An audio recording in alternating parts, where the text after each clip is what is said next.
प्रणाम मेरे बच्चों। प्रणाम ईशान। आज हम क्या पढ़ेंगे?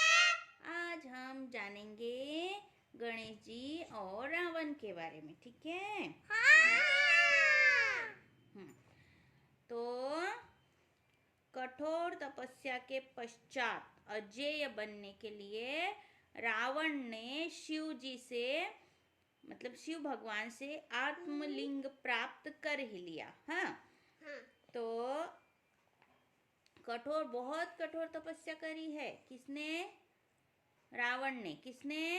रावण। और मतलब अजीत, मतलब उसे कोई हरा नहीं सकता। हाँ, तो एकदम अजेय बनने के लिए रावण ने शिव भगवान से लिंग प्राप्त कर लिया था। हाँ, शिवलिंग, ठीक है बच्चों? हाँ, फिर शिव जी ने उसे सचेत करते हुए कहा कि यदि उसने लंका पहुंचने से पहले इसे नीचे रख दिया तो फिर वह इसे हिला भी नहीं पाएगा। समझे बच्चों? तो शिव जी ने उसे सचेत किया। सचेत मतलब चेतावनी दी।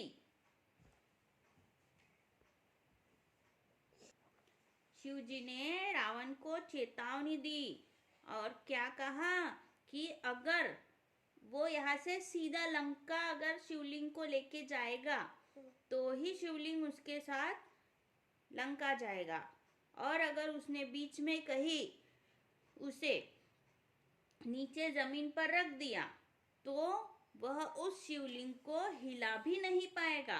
समझे बच्चों? समझे। तो देवतागण को यह सब देखकर चिंतित हो गए। हाँ, और सहायतार्थ विष्णु भगवान के पास गए। किस मतलब देखो, उसे आत्मलिंग मिल गया था। अगर वो इसके पास चले जाता, रावण के साथ लंका में अगर चला जाता वो लिंग, तो क्या हो जाता?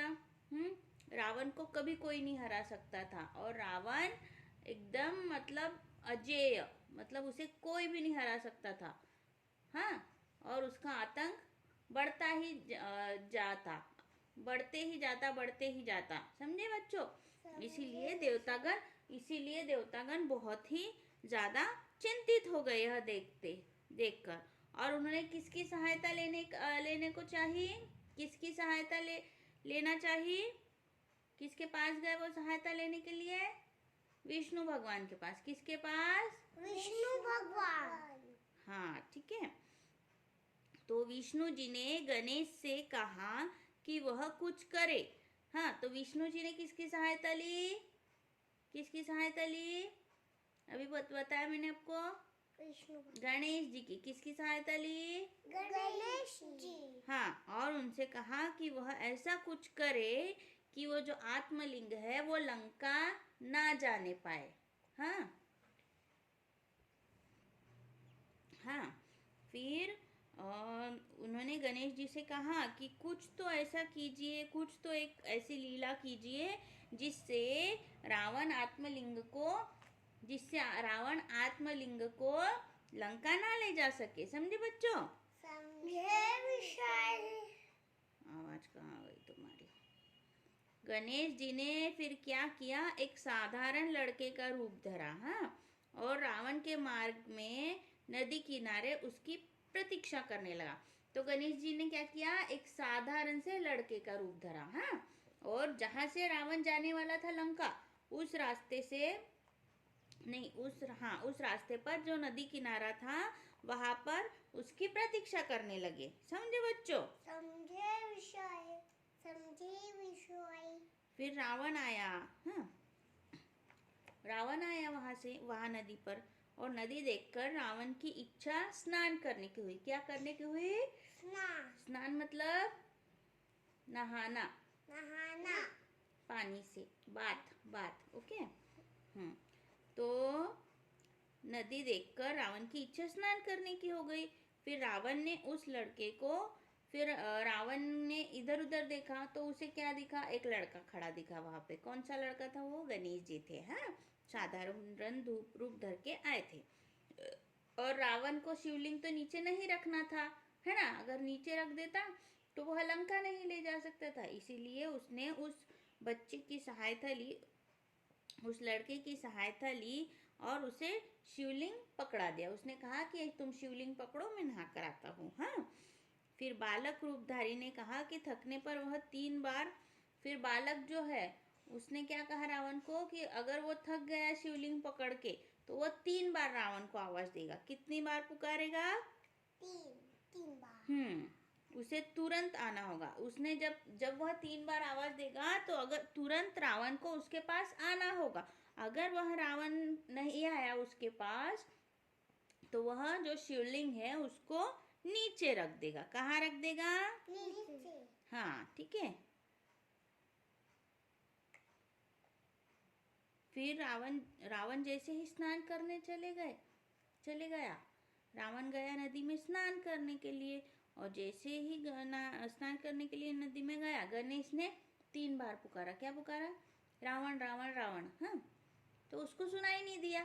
हाँ, उसको क्या लगा अभी तो मैं गया, अभी क्यों पुकारेगा, तो उसको सुनाई नहीं दिया। तो क्या हुआ? 3 बार पुकारा और जो शिवलिंग था वह उस वह उस लड़के ने, मतलब जो लड़का गणेश जी जो लड़के का रूप लेके आए थे ना, तो उस लड़के ने मतलब स्वयं गणेश जी ने वह शिवलिंग जो है नदी किनारे पर नीचे रख दिया। हाँ, समझे? नीचे रख दिया और वह गायब हो गया, मतलब अदृश्य हो गया। फिर रावण नहा के आया और उसने देखा यहाँ पे तो कोई नहीं है, और शिवलिंग उसे दिखा जमीन पर। कहाँ दिखा? जमीन। हाँ, फिर उसने बहुत प्रयास किया कि वह शिवलिंग को उठाए। शिवलिंग को उठाने का बहुत प्रयास किया, पर वह नहीं उठा पाया, क्योंकि शिवजी ने उसे पहले ही कहा था कि अगर तुम यह शिवलिंग जमीन पर रखोगे, धरती पर रखोगे, तो तुम इसे हिला नहीं पाओगे, सीधे इसे जाकर लंका ही लेकर जाना होगा तुम्हें, ऐसा शिवजी ने पहले ही कहा था। लेकिन रावण को स्नान करने का मोह उसे नहीं संभला, और इसीलिए वह शिवलिंग नीचे रख दिया गया। हाँ, फिर उसने बहुत प्रयत्न किए, लेकिन उसके सारे प्रयत्न व्यर्थ हो गए और रावण उदास होकर चले गया अपनी लंका में, है ना? ठीक है बच्चों, तो इस तरह से नहीं तो अगर वह शिवलिंग ले जाता तो इस दुनिया में आतंक बढ़ते ही जाता, है ना? इसीलिए बुराई को खत्म करने के लिए भगवान हमेशा कोई ना कोई युक्ति करते ही है और किसी न किसी की सहायता लेते ही है। समझे बच्चों? समझे विषय। हाँ, इसीलिए हमें हमेशा अच्छाई का ही साथ देना चाहिए। समझे बच्चों? समझे विषय। ओके बच्चों, बाय बाय।